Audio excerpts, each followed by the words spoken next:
તાત્પર્ય એક જ છે કે જ્યાં ઠસો ઠસોલા નથી. કોઈક દ્રષ્ટાંત કે નાનો છોકરો હતો, નાનપણથી ઘરના સંસ્કાર, માતા પિતાના સંસ્કાર, એટલે છોકરો રામ ભક્ત, એનું કુટુંબ, એટલે બધા રામ રામ રામ રામ રામ શીખવાડે.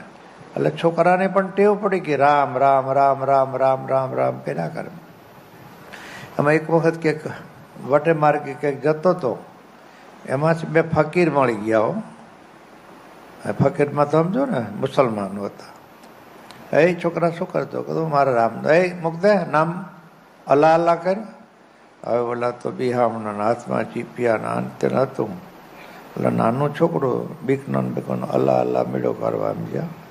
ત્યાં થોડી વાર થઈ તો પાછો પેલો નાનપણથી ટેવ પડી ગઈ ને, એટલે પાછો રામ રામ રામ રામ મળ્યો. એ છોકરા શું કરે છે, બોલમાં અલ્લાહ અલ્લાહ કરી. 2-3 વખત થયું ને, એટલે ઓલા ચીપિયો ઉગામ્યું.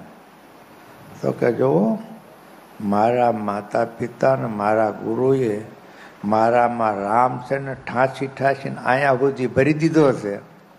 હવે તારો અલ્લો નાખવા જાવ ને ડકડકીને બારો નીકળી જાય છે.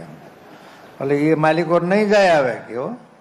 એમ ભગવાન ધરબાઈ ગયા ને પછી એને જગત એનામાં કોઈ દિવસ પ્રવેશ ન